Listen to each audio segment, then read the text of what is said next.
నమస్తే, నేను కిట్టు. Welcome to BRK news. ఈరోజు మనతో పాటు పొలిటికల్ అనలిస్ట్ శివరాం ప్రసాద్ గారు ఉన్నారు.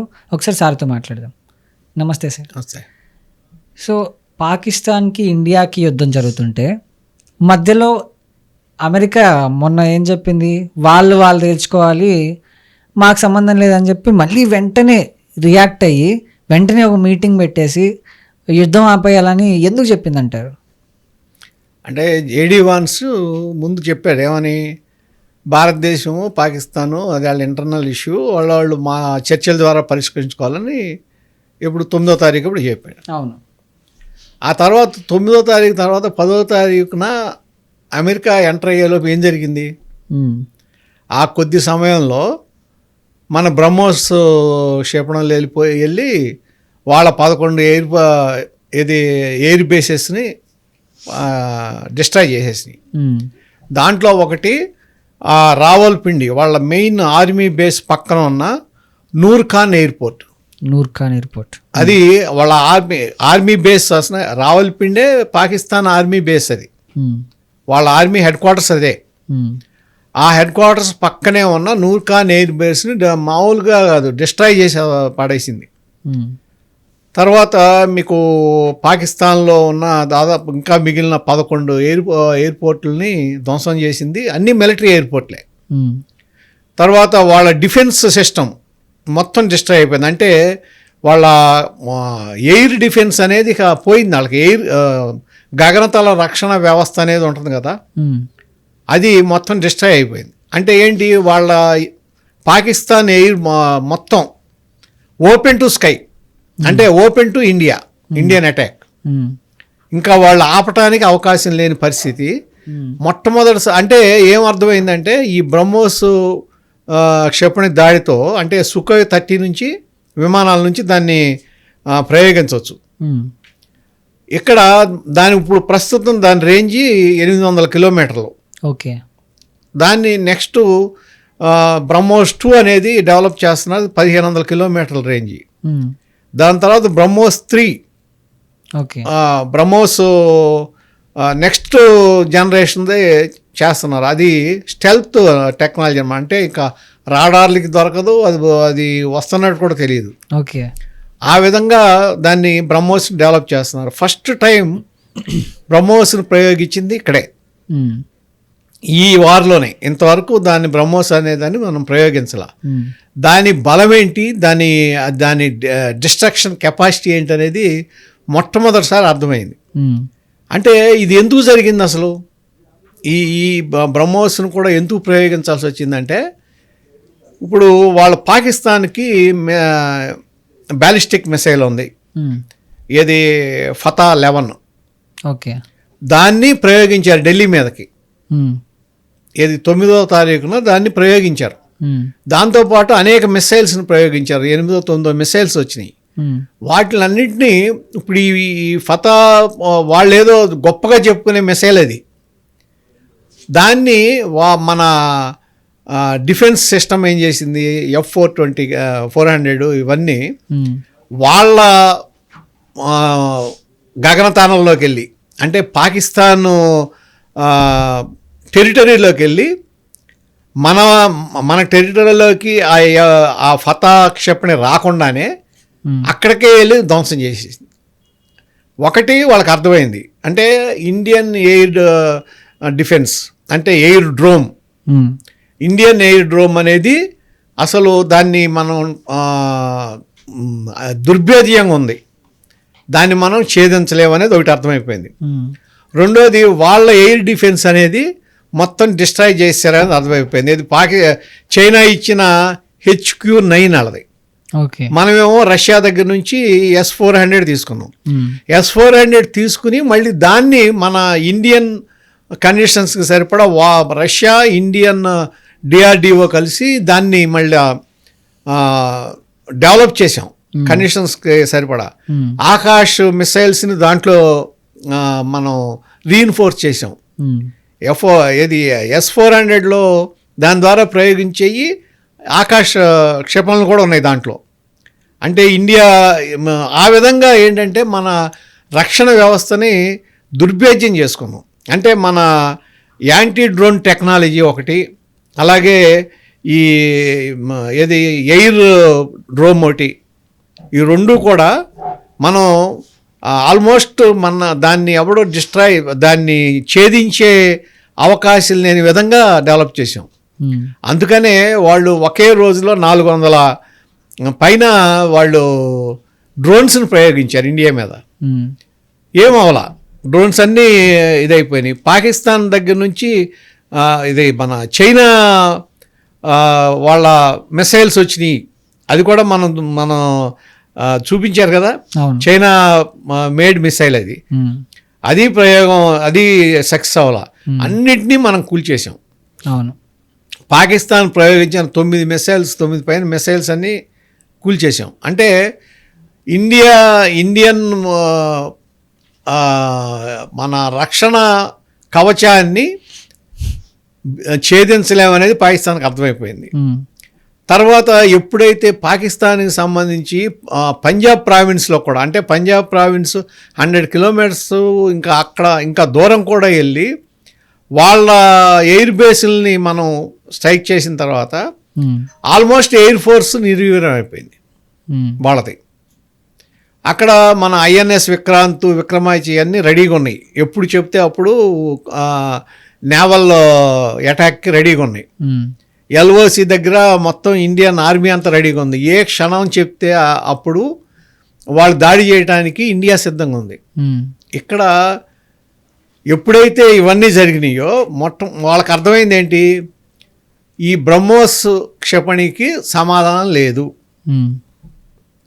రేపు పొద్దున ఎక్కడైనా సరే పాకిస్తాన్లో ఏ ప్రాంతాన్నైనా సరే టార్గెట్ చేయగలదు, చేస్తే దాన్ని మనం ఆపలేం, చేయలేం. అర్థమైపోయింది వాళ్ళకి. ఎప్పుడైతే అర్థమైందో, ఇప్పుడు దీంట్లో నష్టపోయింది ఎవరు? ఆయుధ వ్యాపారస్తులు. ఆయుధ వ్యాపారస్తులు ఎవరు? ప్రపంచంలో అతిపెద్ద ఆయుధ వ్యాపారస్తులు అమెరికా, చైనా. వాళ్ళు ఆయుధాలు అమ్ముకుంటారు, వీళ్ళు ఆయుధాలు అమ్ముకుంటారు. ఇప్పుడు మనకి ఎయిర్ ఫోర్స్లో మనకి మెయిన్ ఉన్నాయి ఏంటంటే రష్యాకి సంబంధించిన సుకోయి, మిరేజీ ఉన్నాయి మన దగ్గర.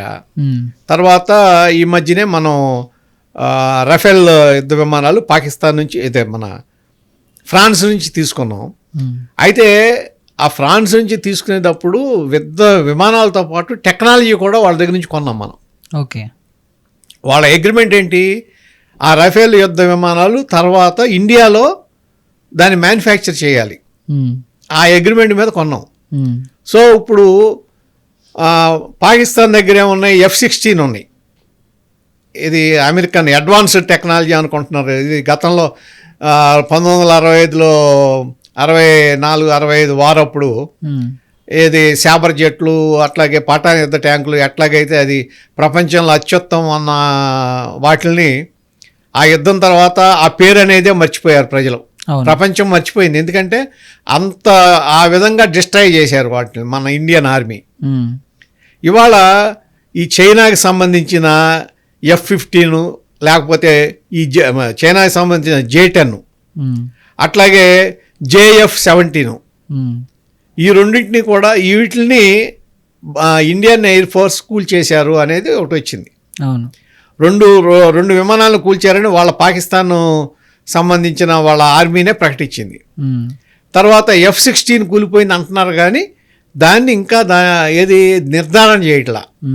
F-16 అనేది కనుక కూలిపోయిందని వస్తే, అంటే ఇంతకు ముందు కూడా మన దీంట్లో ఒకసారి 19లో అనుకుంటా F-16ని ఇండియా ఆర్మీ కూల్చిందన్న తర్వాత దాని ఏది సేల్స్ పడిపోయింది ఒకసారి. F-16 ఇవన్నీ తయారు చేసేది లాక్హీడ్ మార్టిన్, ఇది అమెరికా ఇది. అట్లాగే దానికి సంబంధించి ఇంకా మిగిలిన F-18, F-15 ఇవేమో వాళ్ళ బోయింగ్ తయారు చేస్తుంది. ఇవన్నీ అమెరికన్ కంపెనీసే. ఇక్కడ చైనాకి సంబంధించి J-10, JF-17 చైనా తయారు చేసేది.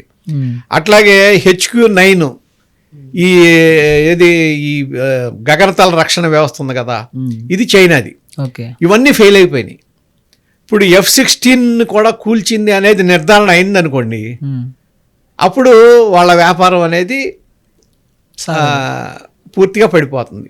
అంటే ఈ వారు ఈ 10వ తారీఖు దాటి గనక కంటిన్యూ అయితే ఉమ్.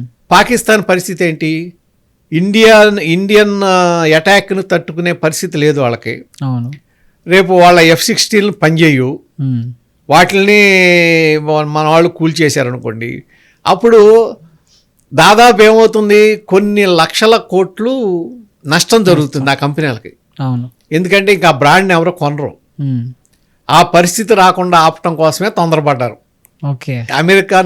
అమెరికా, చైనా కూడా తొందరపడింది. ఎందుకంటే ఉమ్. పూర్తి స్థాయి అటాక్ గనక ఇక వస్తే వాళ్ళకి అర్థమైపోయింది పరిస్థితి ఏంటండి. ఉమ్. ఏ విధంగా అసలు 400 డ్రోన్లు ఒకే రోజు చేసి కూడా అటాక్ చేసి కూడా నష్టం చేయలేకపోయారు అంటే పరిస్థితి ఏంటి? ఇండియా పరిస్థితి ఏంటి? ఇండియా ఏ స్థితిలో ఉంది, పాకిస్తాన్ ఏ స్థితిలో ఉంది అర్థమైపోతుంది కదా. అవును.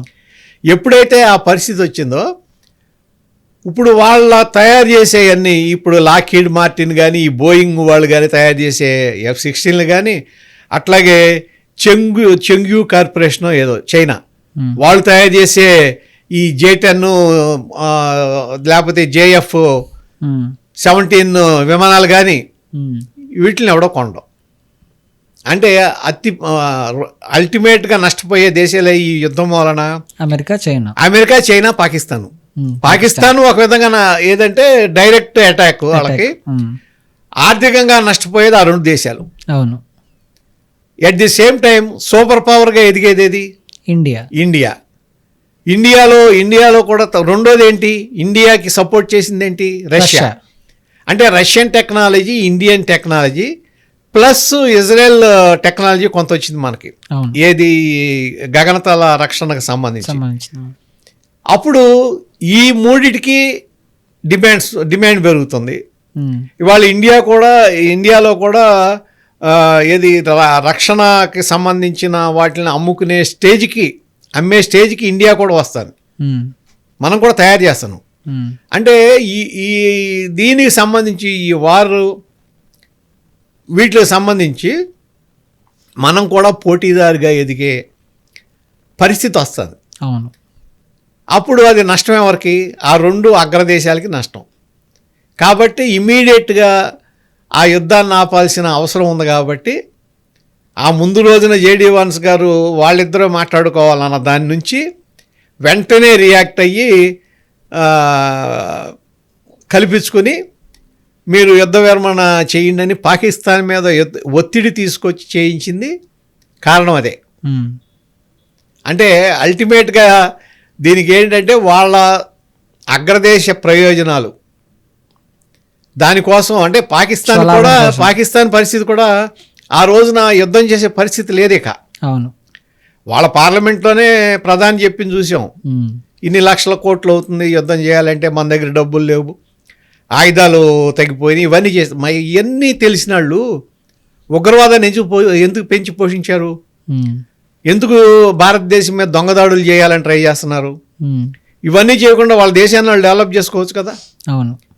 ఆ పని చేయకుండా ఇవాళ ఈ విధంగా చేయటం వలన వాళ్ళకి ఇప్పటికైనా సరైన బుద్ధి తెచ్చుకుని రాజకీయ నాయకులు పాకిస్తాన్ని అభివృద్ధి చేసుకునే విధంగా చేసుకుంటే మంచిది తప్ప ఇట్లా దొంగ దెబ్బలు తెద్దామంటే మాత్రం ఘోరంగా